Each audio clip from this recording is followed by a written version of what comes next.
Welcome to the News of the Now. I'm Jane, and I'm going to be reporting to you about the forces that are impacting your life. Are you ready? So take a breath and just presence with me, please. So I believe that the body is a technology and that reality responds to the way we interact with this now. We are no longer just witnessing the world change. We are actually actively shaping it with every thought, word, and action. So I work with the body's intelligence, and I work with the 4 foundational frequencies of love, acceptance, compassion, and creativity. These 4 foundational frequencies are the living codes that restore coherence to humanity. So this is your invitation to remember your unique place in this eternal living web and to choose to be an active participant. So on today's news, you ready for what's alive in the field? Here we go. It is about creation and alternate timelines. Let's go on this, shall we? It's going to be deep. It's going to be mine. You may know some of this, so if you already know this, please bear with me and please follow through with listening because it should be very inspirational. If you don't know this, buckle up, buttercup. So check this out. Everything that you've ever thought that you would do, and I'm going to give you an example. I would stay married. Okay? So this is like also this one time I was married. So this one time I was married and I'm not anymore. We divorced over a decade ago. So I did not think that that was going to be my reality. I signed up to be married, stay married until I died, or at least until he died, right? That was the only future that I had projected myself into right there. Now, when I got divorced, I had to grieve the future that I didn't experience. I grieved the reality that I was experiencing, and then I grieved for what was lost, the death of the relationship that I had been in.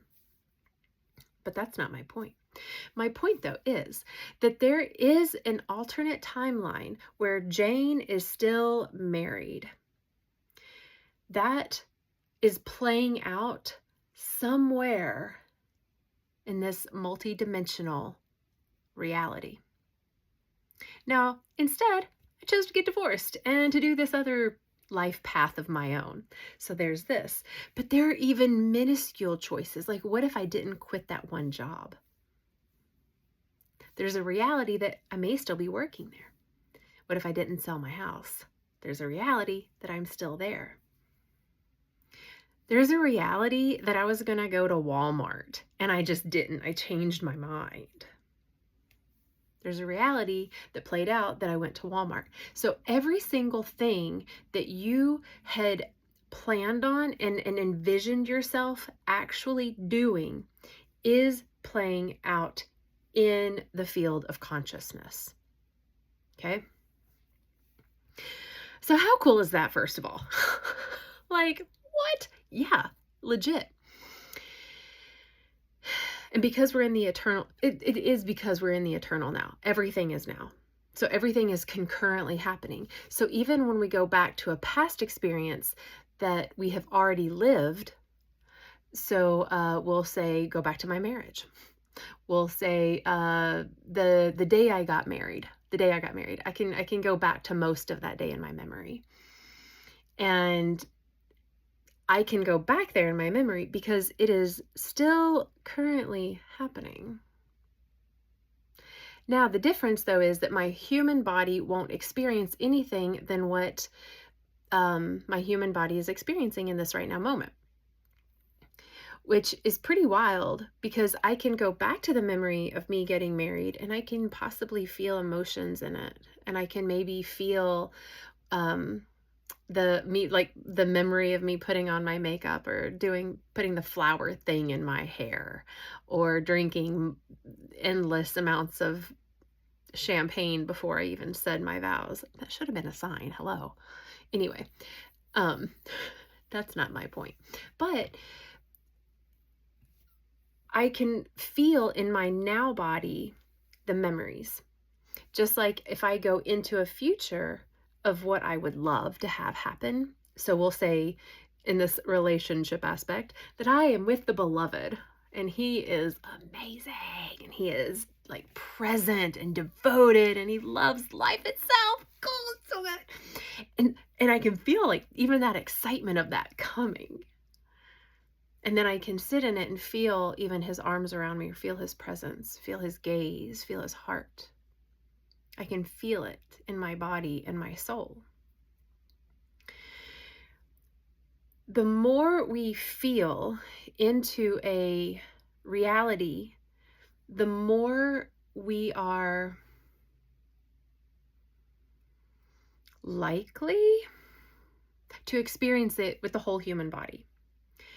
Does it mean that I'm going to have the same exact experience of what I've already done? No. However, it may mean that I get stuck in a reality that I've already lived before, meaning that I can't get into my now because my now is always focused on what happened in a previous now that I just can't let go. I can't make amends. I can't forgive. I can't just surrender and be like, that's just not my life anymore. Right? So if we're in that position, then the weight of the past, which is a previously lived experience, it weighs on us, okay? It makes it harder to create something new, which is my point. I'm getting to it quick. Now, if I'm projecting out to a future that I really love and I can feel it, then the momentum starts to increase and I can quantum leap into that timeline. I can get there like overnight, legit. Anything is possible. Anything is possible. It's all energy. Now, what I find very fascinating is in knowing all of this, right? That anything is possible. Any timeline is always playing out. Then I ask this question, why are we as a collective playing out this reality? Why are we playing out the reality where there's just like demonic evil? I mean, really? I mean, truly, like parasitically demonic evil entities doing horrific things to life, whether it's to the earth, to humans, or to animals. You know, like horrific stuff. And then I'm like, so why are we collectively playing this out? And I'm like, oh, well, let me think about this. It's a multitude of things that I don't want to go into detail because it would be way longer than the time that I'm committing to doing this right now. But we have fed our psyche all of the programming to continue to perpetuate what we think is possible.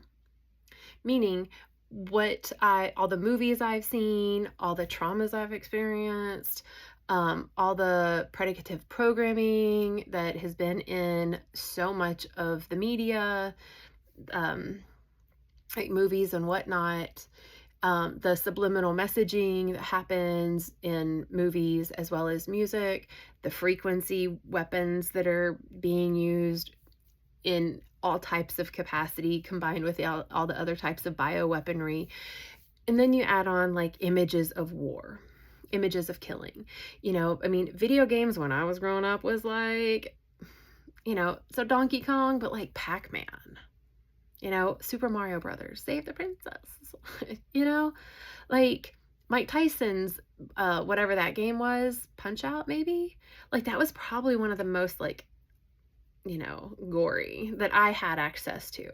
So even my subconscious mind, you know, I was like playing around with Tetris, you know, so like my subconscious mind was more in a meditative state. And what I was getting programmed with was like problem solving skills, patience, and being willing and able to restart over and over and over again.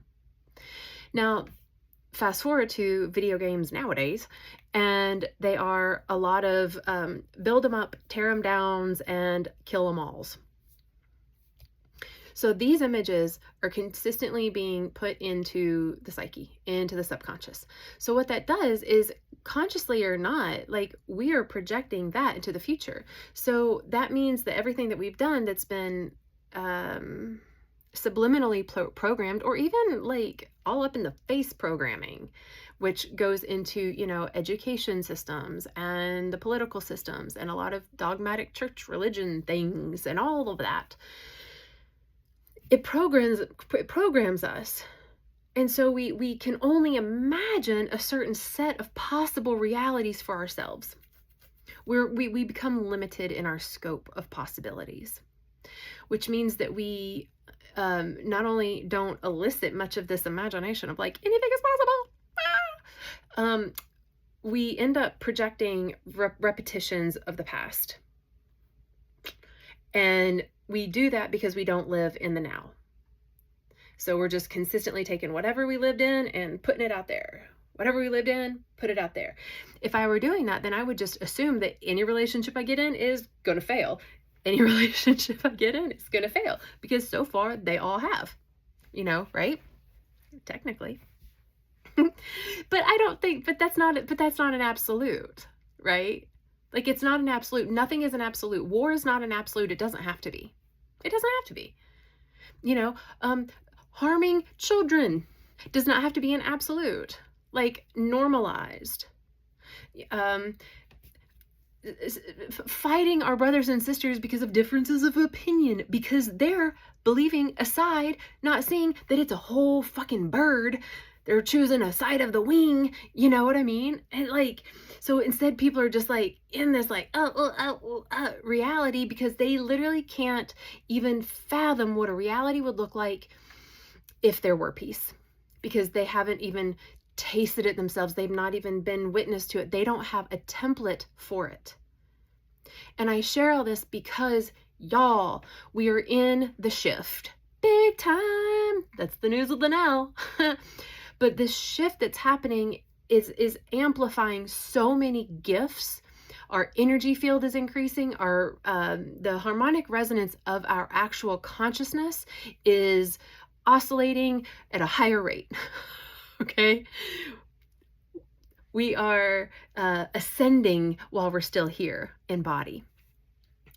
So that means that we actually can start to envision possibilities and get excited about it. And with the rate that everything is moving, with more humans that are waking up, not the woke. I don't like that. That's like a side of the bird, but like awakened from the heart and the third eye too. It's like both of them together. The heart and the mind are working in coherence. Then the possibilities of us living in harmony, in joy, in community, in prosperity, where we're not working to produce, to then consume, to produce, to consume, to extrapolate resources all the time. That's not natural. The way we've been living is like not the way nature itself works. But if we can get present in the now and just even play with the possibility. Just play with it without having to know when, where, how, who, just anything. Because if something comes up that needs to come up in your field, it'll be around something like worthiness, right?